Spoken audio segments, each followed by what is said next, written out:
Hi there, it's Denise Eckert, and I love coming on here and sharing different ideas and techniques to help you lower that stress in your life and create a happier lifestyle. And today I've got Denise Duffield-Thomas, and she is a money mentor for the new wave of online entrepreneurs who want to make money and change the world.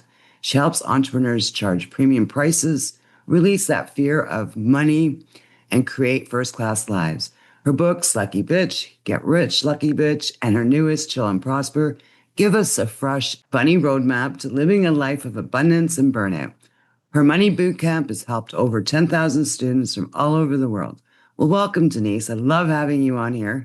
Well, I love being interviewed by a fellow Denise because I don't meet that many Denises. No, we don't. Now, I'm a huge fan of yours, and you've shown women all over the world that we can chill and prosper and not live in that stressful hustle, thinking that working more is the answer to everything. And you've built such a successful business. Now, have you ever experienced burnout yourself? Of course. And I want I want people to hear this because it's a practice, and I think it's really easy to get out of balance. And I've been there many, many times myself. So I'm not sharing from a place of perfection or expertise in that I've never experienced it and that I never make mistakes that lead to burnout. A lot of the things that I share in my book, in my boot camp and things like that are things that I have personally experienced, but also continue to experience and have to really monitor myself for, especially the overwork. I'm definitely a type A personality, and so is my husband, who also works in my business. And if we're not careful, we fall into that trap. And I call it this one last heist trap. And I see this with a lot of busy people. They say, I'll just get through this busy period. I'll just get through this next launch. I'll just get through this thing. And it's like in those movies where, the bank robber is just like, one more job and then I'm done. One more job and then I'll retire. And they go, oh, okay, I'll come out of retirement and do one more job. And it's kind of this lie that we tell ourselves that sometime in the future, it's not going to be a busy, stressful time. And so there's been many times in my life where I've had to really stop and go, nothing external is going to change at all. So I have to make the decisions to simplify things because it will just continue otherwise. Yeah. So, I fall into those traps all the time myself. Well, it's easy to do, especially when we're self-employed and make our own schedules. Now, was there something that you can think of that looked like you were being successful, but it was actually completely draining you? Oh, yes. This was actually, for me, one of the most recent examples was the very first year of the pandemic. So 2019. And most of my client base, women, solo entrepreneurs, not everybody, but that's who, the majority is. And I could feel all of these women looking to me for reassurance. And I felt like a flight attendant on a plane with one engine.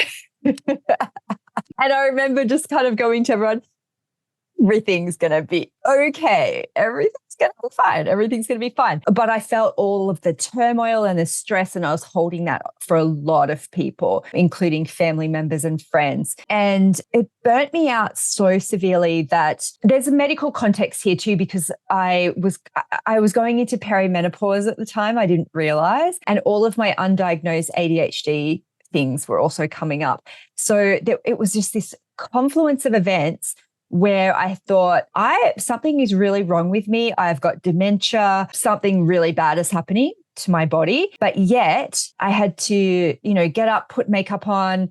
I was doing more interviews than ever before because everyone wanted to talk about, how do we look through our money mindset this time? And when I could put on makeup and do an interview, and then I'd sit back on the couch and just stare into the distance. Felt like I couldn't shower. I couldn't wash my hair. I was just in such a real personal state of massive burnout. And when I even tell my friends about that, they didn't even know, because to the outside world, it looked like everything was normal. But it was a really, really, really dark time for me. And I think a lot of people resonate with that feeling of the show must go on. And that is such a recipe for burnout, right? Because it feels like no one's going to intervene and say, hey, are you okay? If we're always just putting that preface on it. And we're always in that place of the show must go on. And I know for me, I know exactly where that comes from. It comes from this feeling of over responsibility for other people. And this is the thing that I've really had to unlearn over the last couple of years is I'm not responsible for everyone else's feelings. I'm not responsible for taking care of the whole world. I'm not responsible for solving all the problems of the world, which I think a lot of people struggled with during the last couple of years of thinking, how do I fix this? What's the solution? It felt like it was just all coming back on us and feeling hyper vigilant, making sure that we're not saying the wrong thing, doing the wrong thing, offending someone has been made that a lot worse for people.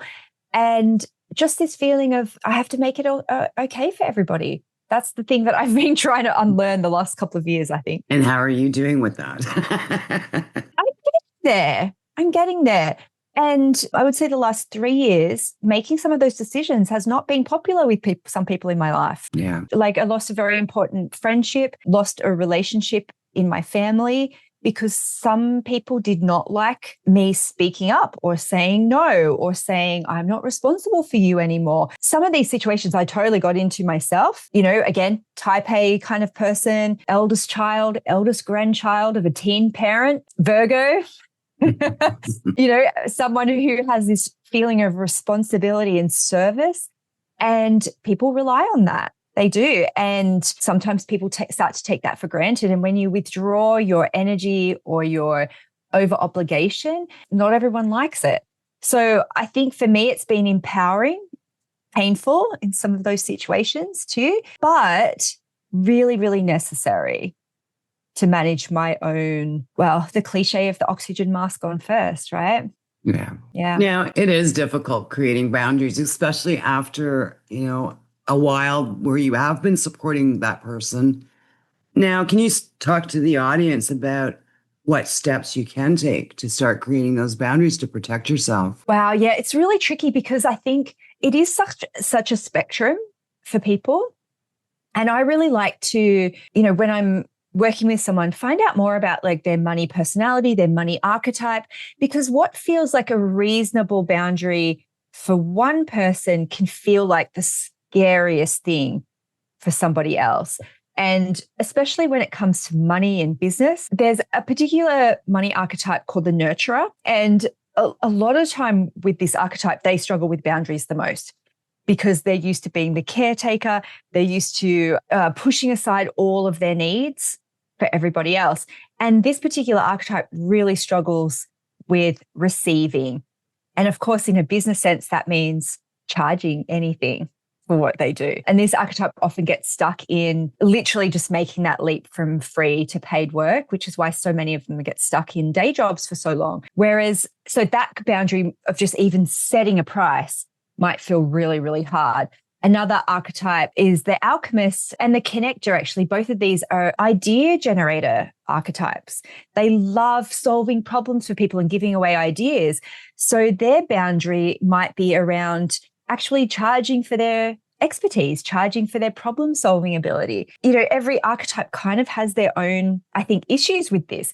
So what I would get people to do is, what is causing you the most stress at the moment, or what's preventing you from making money? And baby step your way towards that. And I think sometimes when you're in the entrepreneurial world or the personal development world, it's almost like one size fits all advice. And that doesn't work for everybody. And so I want to give a really specific example here. So years ago, I worked with a naturopath, and she was very giving, very hardworking. She saw hundreds of clients every single month, like literally just back to back. And advice for her of just increase your prices, charge premium pricing. We needed to ladder her way up to that, because one of the things that she would do is that in the consult, so someone was supposed to pay $80 for a session, and she'd get in the consult at the end, she'd say, just give me 50. It's fine. Just give me $50. And of course, when you're that kind of wishy-washy around money, I'm sure people listening have experienced this. You start to attract clients who start to expect that as the normal. So then you get people who are like, well, why would I pay 80 when she's just always going to charge me 50? And then, of course, they tell their friends, oh, well, she only charges $50. Or you even then start to attract clients who go, oh, I don't have any money on me today. at all. And so then, of course, you don't chase up the money. If you can't even ask for it in the first place, it's really hard to chase it up. So, of course, that advice of just like, hey, babe, just charge premium pricing, it was not going to work for her. So, of course, we had to work through, there's issues sometimes and things from our childhood and all that kind of stuff that we go through. But it was like the first step we had to get her to do is to charge the rate that was actually on her website. Yeah. And that's huge. That was huge for her, just to say it's $80, because that's exactly what she'd said it was going to do. So that was the first step. And honestly, sometimes with things like that, you backtrack a little bit. You have a particularly difficult client, you're having a difficult day. It takes a while to build that muscle as your new normal. The next step then we had to do with her was that she wasn't like upselling, but people would come to her and say, I've got these issues. And she'd go, well, this supplement would really help, but don't worry, you don't have to buy it, because she didn't want people to think she was being salesy. So the next step was getting her to understand people are coming to me for a solution. They can take it or leave it. They don't even have to buy it from me. They can buy it from the pharmacy next door. But I'm not going to hold back and be in my customer's wallet. It's their choice, their opportunity. I'm going to tell them exactly, what I would do. And that was the next step, right? We had to do that for months before then. Little things like cancellation charges, not going over on time with people, all of those little boundaries that start to add up. Not just money, but time, energy, self-worth, all that kind of stuff. That took a little while before then it was like, actually, now you can increase your prices. Now you can add, she had like a group program. Then eventually she got a receptionist who would take the money. She started charging deposits. So people would pay a little bit up front. So of course, then, they're always going to make their appointment. And I think it's important to respect your energy, your nervous system response to these boundaries, because some things will feel like, oh my God, that's not safe for me. I would be the biggest bitch if I said to a client, hey, do you mind paying me the money that you owe me? So I think that's a great example. Exactly, right? It's all of those things take a little little approach here and there, and then it becomes your new normal. And then it's like, okay. And when I first started doing one-to-one coaching, an hour session would turn into a 3-hour session, because I kept on just wanting to give more and more. And people would say, well, I've got another question. And I felt like a bitch to say, let's save that for next time. Your time's up. And it took a while for me to learn how to do that. And then to be able to say it without feeling like a bitch, and then putting it into my systems and, making it just an automatic thing.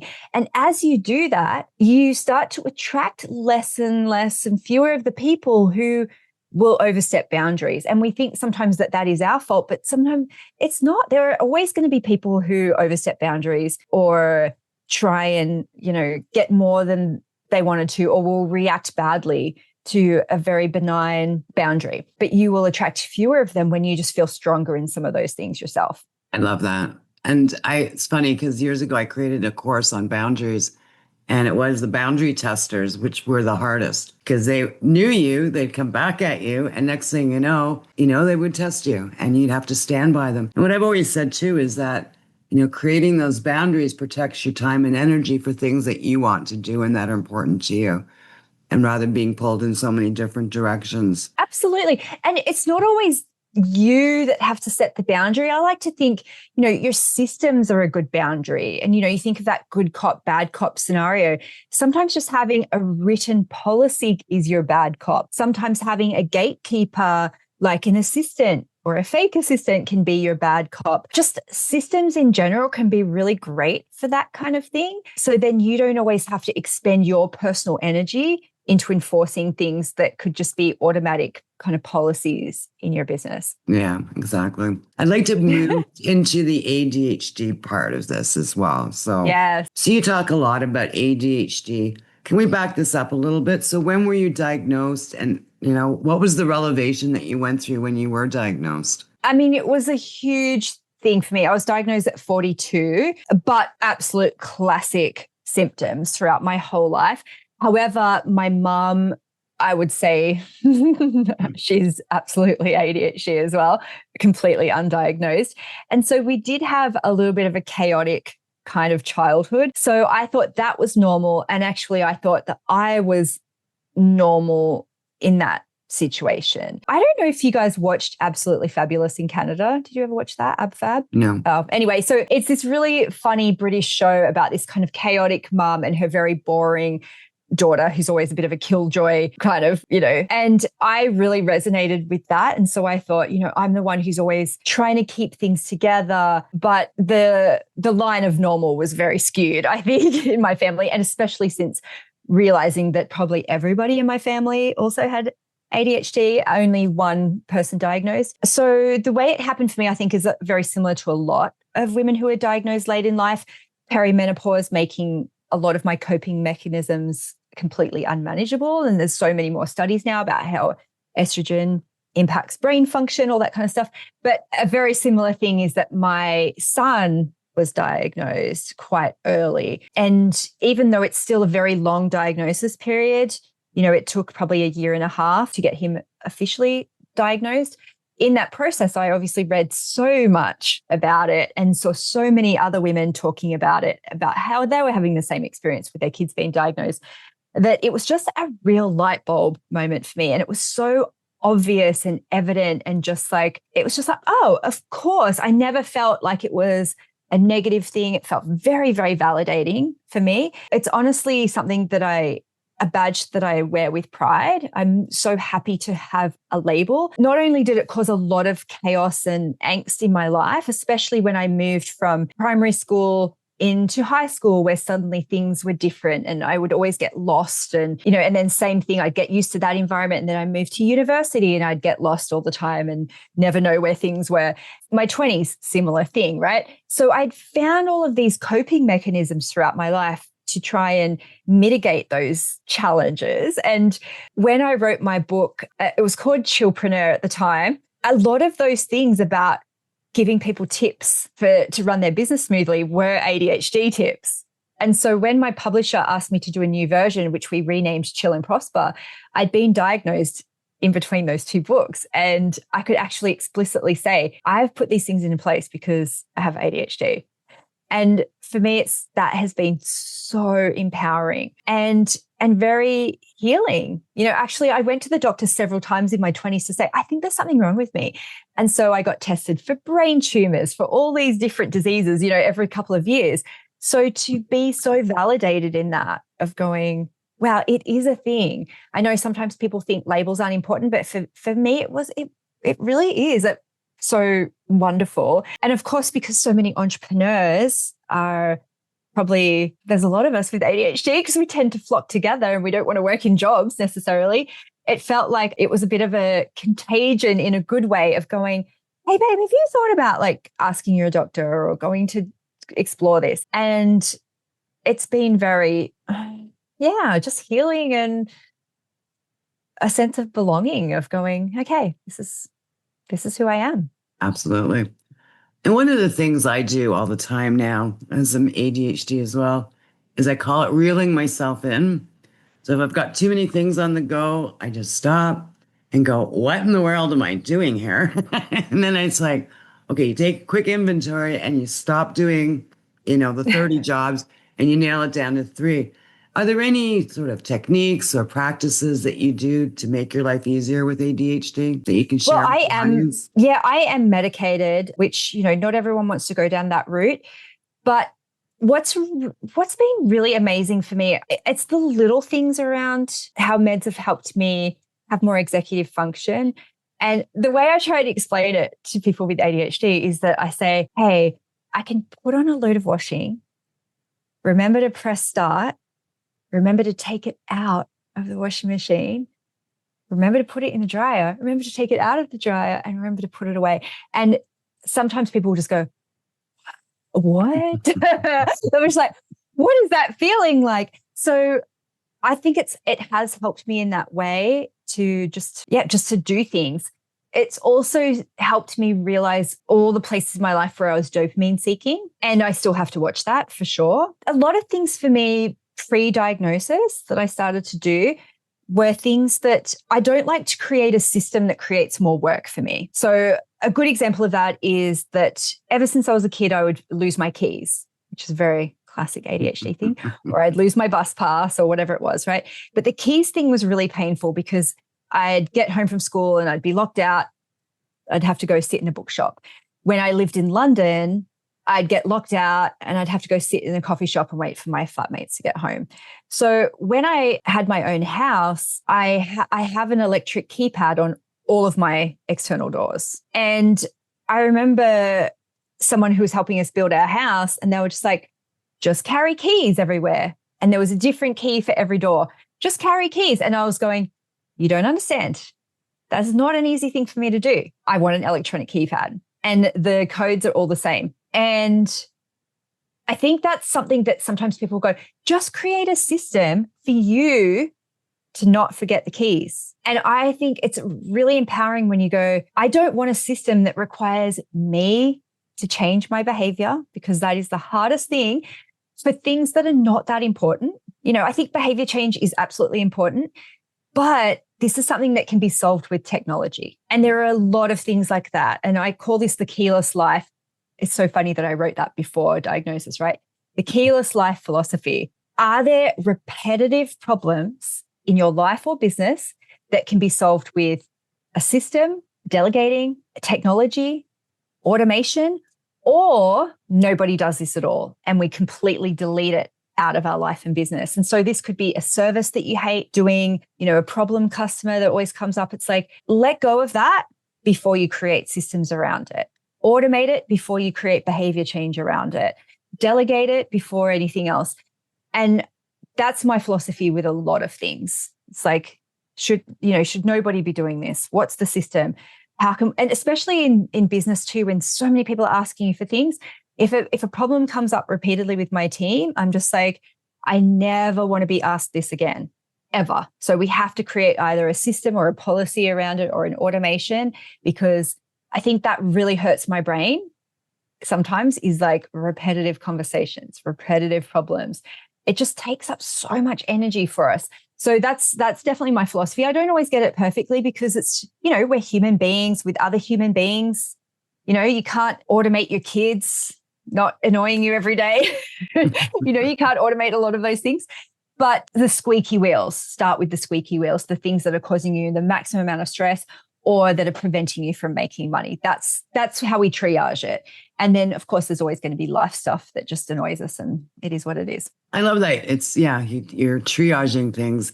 And that's the thing. If you've got this repetitive problem or repetitive conversation, you're spending that time and energy and thought process going into this conversation over and over again. It's like, no,